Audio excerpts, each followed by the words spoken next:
guard. I got it.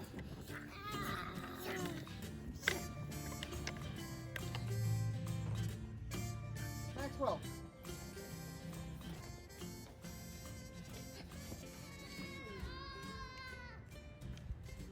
Don't drop those. Daddy needs those. What I just said. Hi guys, we're out in the barn working on some stuff.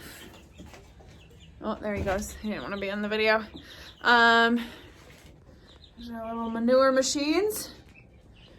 All right, so sorry it took me a couple days to do another video. I am an ER nurse, as I've mentioned, and I had to work for a couple days. So this video is on what to grow, where to get it.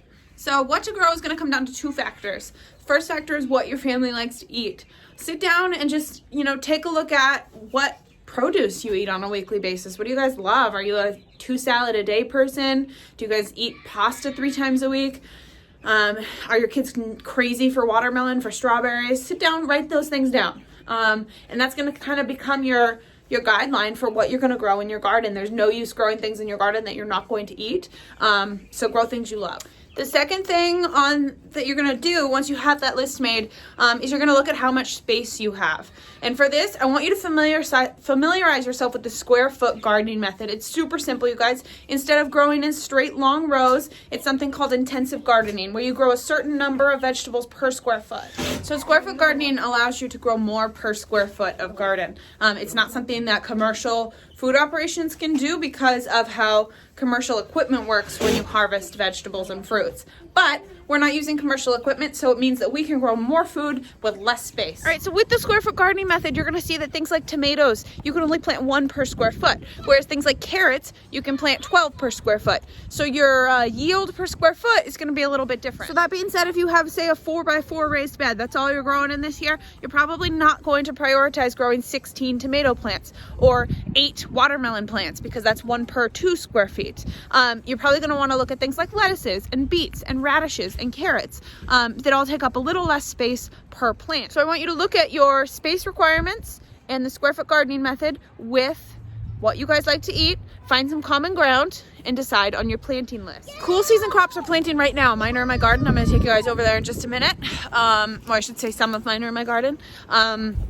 Those are things like Brussels sprouts, kale, lettuces, spinaches, broccoli, cauliflower, most herbs. Hi, honey. Beets, radishes, things like that. All cool season crops, carrots. They love the cool weather. Quick Google search will give you a really exhaustive list.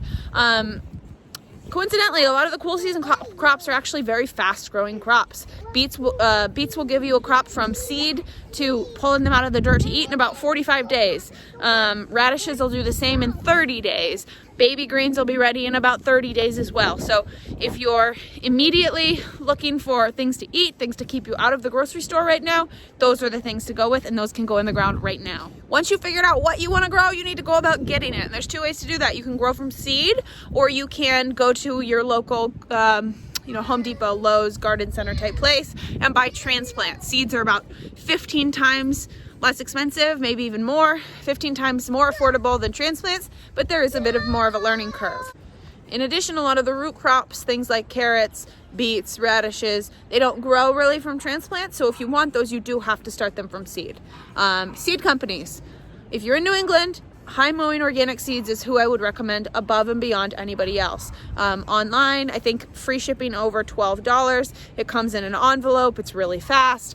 They're based in Vermont, and a lot of the varieties that they sell are optimized for a New England climate, which is really good.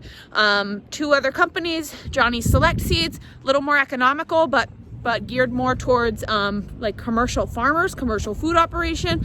They do not grow organic stuff. They have some organic offerings, but for the most part, they are not organic or non-GMO. Baker Creek Heirloom Seeds, they have offices in Missouri and in California. Very rare. They source seeds from all around the world, more rare varieties, interesting varieties, things you wouldn't be able to get at the grocery store. Again, High Mowing is who I get the majority of my stuff from and who I do recommend. You can Google them, hop on their website. If you order something, it'll be to you within 5 days. So that's the skinny on what to grow, what and where to get it. I will jump on probably tomorrow because I'm going to start a tray of seeds tomorrow. So I'll jump on tomorrow and talk to you guys about seed starting. We can go over direct seeding crops and transplanting crops.